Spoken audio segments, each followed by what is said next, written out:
سر سب سے پہلے تو یہ بتائیں کہ نون لیگ نے آج سے باضابطہ لاہور میں جلسوں کا آغاز کر دیا ہے، کیا پھر یہ سمجھا جائے کہ اب میاں صاحب بھی چونکہ آ ہی رہے تو پی ایم ایل این نے اپنی الیکشن کیمپین آج سے پھر سٹارٹ کر دی ہے؟ آپ کو گزارش کروں، یہ جو تیاری ہے یا جو استقبال کیا جا رہا ہے یا جلسہ کیا جائے، انفیکٹ یہ سارا الیکشن کا ہی ایک طریقہ ہوگا نا۔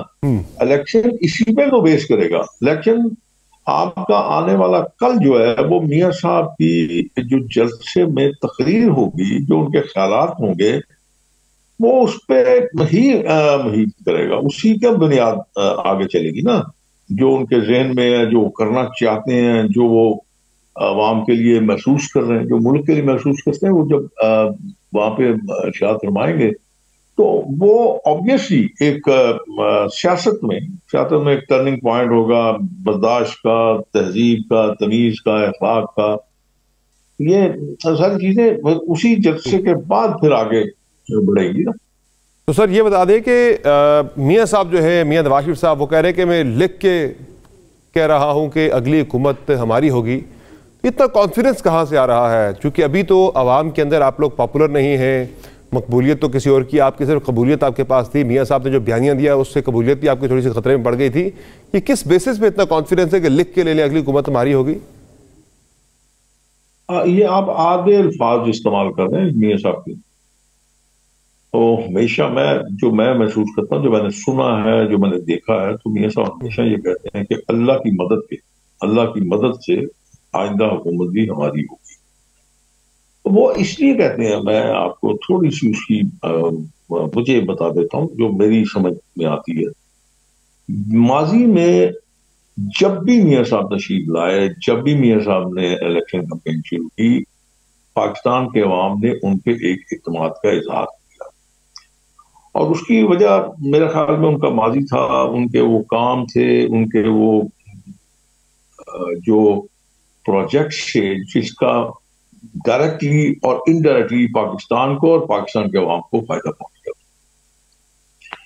اس لیے میرے خیال میں عوام کی جو اب بھی امید ہے وہ میاں صاحب کے ساتھ وابستہ ہے کہ میاں صاحب جو بھی کہیں گے اس پہ عمل کریں گے اور انشاءاللہ اس کو کامیابی تک پہنچا کے دم لیں۔ سر مجھے یہ بتا دیں کہ میاں صاحب جو ہے وہ آپ کو لگ رہا ہے کہ میاں صاحب کے آنے سے سب کچھ ٹرن اراؤنڈ ہو جائے گا؟ مقبولیت اگر کرائسس ہے بھی نون لیگ کو درپیش اگر، سر اب یہ بتا دیں کہ یہ بتا دیں سر کہ ابھی جو میاں صاحب کا پلان ہے آنے کا، وہ ایئرپورٹ سے بائی ہیلی کیوں جا رہے؟ راستے میں ایک شاید کوئی اسپتال پڑتا ہے کہ جاوید لطیف صاحب کہہ رہے ہیں کہ اسپتال ہم کہتے ہیں بند نہ ہو، ایمبولینسز کا راستہ جو ہے وہ متاثر نہ ہو، اس لیے میاں صاحب ہیلی کاپٹر کے ذریعے جا رہے ہیں۔ جب کوئی لیڈر پاکستان میں آتا ہے یا کسی بھی ملک کے اندر جاتا ہے تو ایئرپورٹ سے ہی اس کے استقبال کے لیے بڑی ریلیز نکلتی ہیں، وہیں سے امپیکٹ سارا پڑتا ہے۔ یہ ڈائریکٹلی وہاں سے ہیلی پہ جانے والا معاملہ کیوں طے ہوا؟ یہ کس کا فیصلہ تھا اور یہ کیوں تھا یہ فیصلہ؟ مجھے شاید اس کا نہیں ہے، لیکن میرا اپنا خیال ہے کہ جو میری تک اطلاع ہے کہ ابھی تک یہ فیصلہ نہیں ہوا کہ میاں صاحب بائی روڈ ایئرپورٹ سے جائیں گے جلسہ گاہ میں یا بائی ہیلی کاپٹر جلسہ گاہ میں جائیں گے۔ یہ ابھی طے ہونا باقی ہے۔ جہاں تک ان کے استقبال کا یا جاوید لطیف صاحب جو اس پہ عذر پیش کر رہے ہیں سر، جو وجہ پیش کر رہے ہیں، وہ آپ کو سمجھ میں آتی ہے سر؟ وہ جی جاوید لطیف صاحب جو وجہ پیش کر رہے ہیں، جواز پیش کر رہے ہیں کہ وہ ایئرپورٹ سے مینار پاکستان آئے گا، ڈائریکٹلی وہاں سے ایئرپورٹ سے ریلی نہیں آئے گی، وہ اسے آپ بہتر سمجھتے ہیں، مناسب ہے وہ؟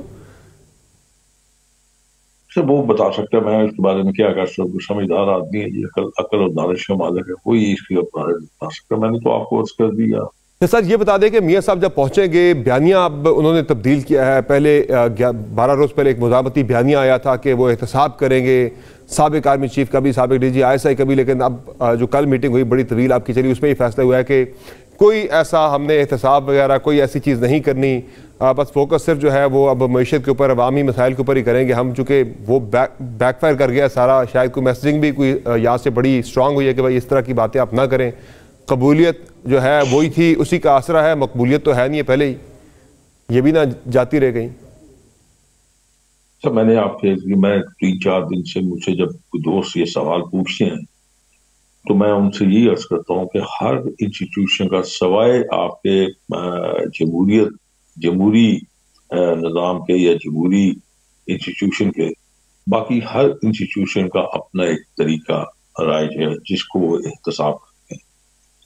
ہاں آپ یہ کہہ سکتے ہیں کہ میاں صاحب جب اقتدار میں آئیں گے تو وہ جو کھلواڑ کیا گیا پاکستان کے ساتھ، پاکستان کے عوام کو جس تکلیف اور جس مصیبت میں دھکیلا گیا، اس کے متعلق جوڈیشری کے ہیڈ کو بھی، جس میں اس میں آج بھی کہہ لیجیے کہ جوڈیشل کمیشن موجود ہے، جس کے ساتھ آپ اگر اسٹیبلشمنٹ کی بات کرتے ہیں تو ان کا بھی اپنا ایک طریقہ ہے احتساب کرنے کا، اکاؤنٹیبلٹی کرنے کا، اور اس میں پرائم منسٹر صاحب ان کو یہ بات کہہ سکتے ہیں اور باقاعدہ ثبوت کے ساتھ کہہ سکتے ہیں کہ یہ کچھ ہوا جس کا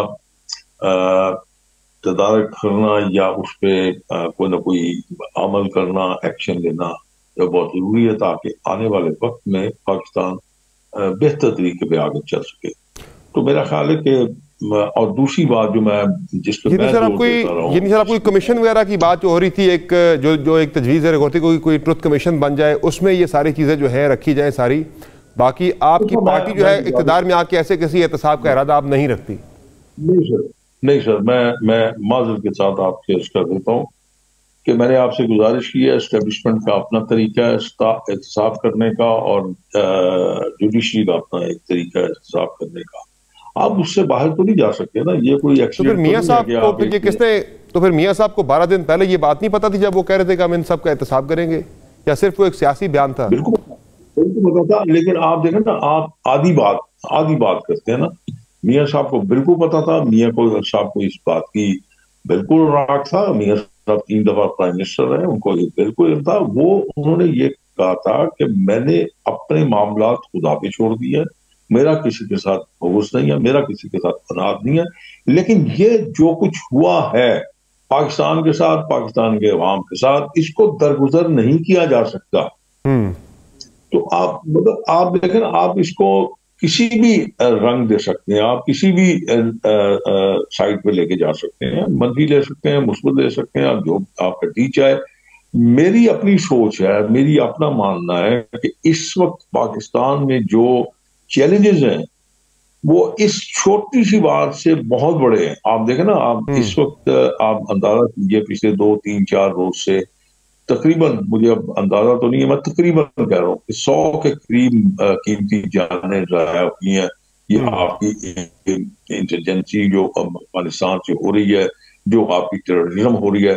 ایک وقت آیا تھا کہ اللہ تعالیٰ نے اس چیز پہ ہمیں قابو دے دیا تھا.